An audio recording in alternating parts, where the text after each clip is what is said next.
Is my favorite card in the whole world a fake?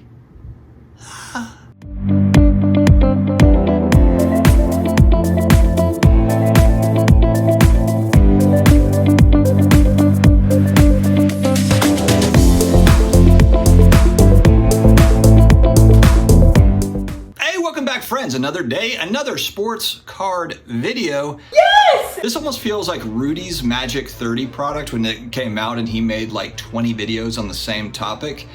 This kind of feels like that a little bit because it's opened this Pandora's box into this world that isn't talked about a lot. There are collectors for autographs, unauthenticated autographs, and there's a huge market for TTM type stuff. I used to do this when I was a kid. I showed these cards in my last video. For example, the Jerome Bettis. This is an autograph I got 30 years ago, maybe through the mail. There's a fun element to that TTM space. And when I made these last couple of videos talking about potentially fake autographs, it brought out a lot of different people, but it was really good because you kind of get different angles. You know, you get different viewpoints on it. But the one thing that stuck with me from all the feedback that I got from the people that were collectors of the in-person autos was, I only buy through certain sources. It's buyer beware. It's very, be careful.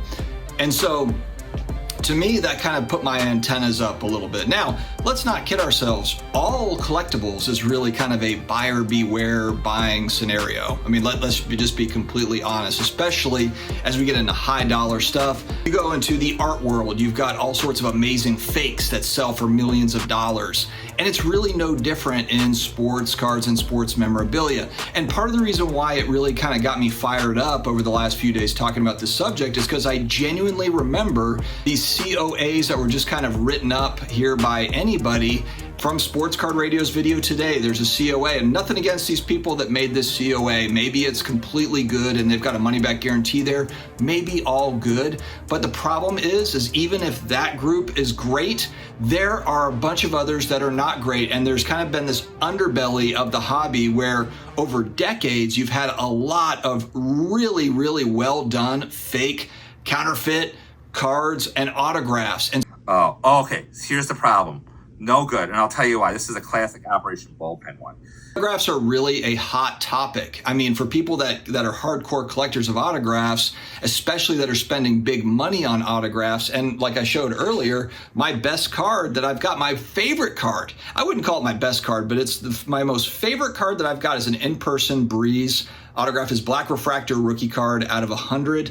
I love this card. Now, was I there to see this get signed to where this is authenticated, but I wasn't there to see it? No, I wasn't there to see it. So I took on a risk with this particular card. Now, I've looked at thousands of Drew Brees autographs, and to me, it looks perfectly fine, but there's a risk associated with that. Again, this is not to say that grading companies don't get it wrong. Of course they do. There's plenty of instances where grading companies get it wrong.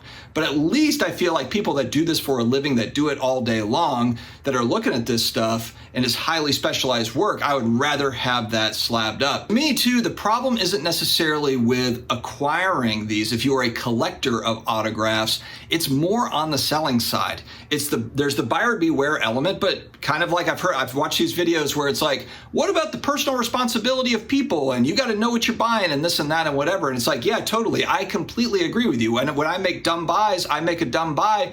That's my fault. It's nobody else's fault.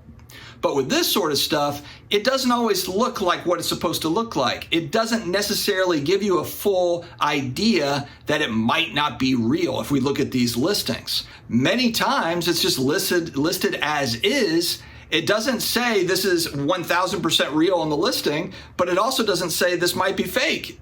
It's just kind of put out there in the universe and scattered on to somebody else. That's where I think if you are a collector and you're buying it for your PC, you're holding it. And I know these collectors, Junk Wax Hero Mike, you might watch this. You made, a video about this kind of in response. And I was probably too harsh by saying that you would, if it doesn't go in the PC, you have to destroy it. But I'm just saying that if I was to go and sell this as an authentic Jim Moore autograph tomorrow, I would have kind of a pit in my stomach. I'd feel a little bit weird about it. I'd feel weird because I don't know if this is actually signed, and then it's not authenticated. This was given to me as a gift, and I love it. But that's the whole point, is I'm looking at that thing as It might be real, it might not be. It's kind of the same when you do the TTM deal. You send it away, you don't know if they actually signed it. You might do a $10 donation. That doesn't mean that they signed it. It might have been their kid that signed it. It might have been the nursing home lady that signed it. It might have been anybody that signed it. So that's where I run into an issue. So it's not anything against the collectors of these things. And again, if you are kind of someone that's doing it with a group of people and you're all kind of trusting each other, even that's probably okay, especially like low dollar stuff. Again, personal responsibility. But if you are doing it in bulk and you are kind of buying, collections and you're then selling off, especially when we get into big name people, and that's what I was talking about in my last video, when you're getting into the Michael Jordans and the Babe Ruths of the world. The Rock was the one that's been the example lately. When you get into these huge names, then to me, it has to be authenticated to properly sell that thing. And look, this could also just be a difference of opinion. It could just very well be that the other people in the hobby just don't believe that. Just believe that it's okay to sell it the way that it is, and that's fine. I'm just on here on the internet telling you my feelings and also reminding you about veriswap. Veriswap, guys, if you're looking to maybe make a trade, add some cash to it, but you're like, man, wouldn't it be cool to have an app where I could easily do this, easily upload cards, trade, and do all these fun things? It's on Veriswap. Try it out. And so again, the video is meant to be more of a PSA to somebody that's PSA, pun intended, a PSA to people, a public service announcement to people that might just be getting into the hobby that have no idea, or getting back in and they're like, oh, cool, a blah, blah, blah autograph. You actually see this more too. I see this all the time, 8x10s, like pictures that are signed on eBay. It's not even necessarily cards.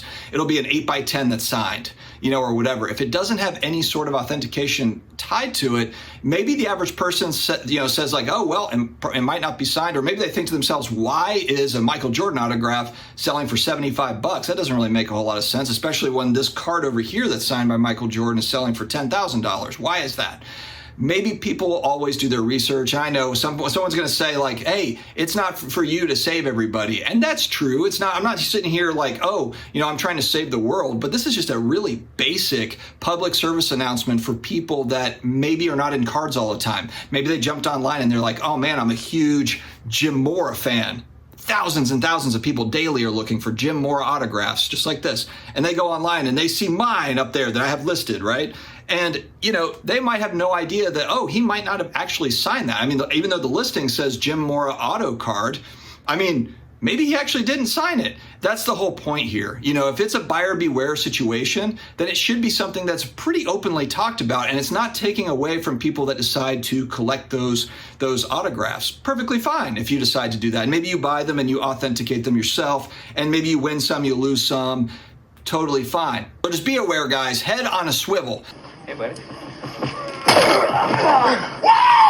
There is a lot of really good, genuine stuff out there that is real, but there is a history, a decades-long history of a lot of fake BS that is out there, living out there in the world, that makes its way onto the internet, that finally comes out of an attic, that finally comes out of a basement and makes its way onto the internet. And that doesn't mean that it's real. Doesn't mean that it's fake, but it doesn't mean that it's real. And what's your comfort level? 50-50? 80-20? 99-1? So it's something to think about.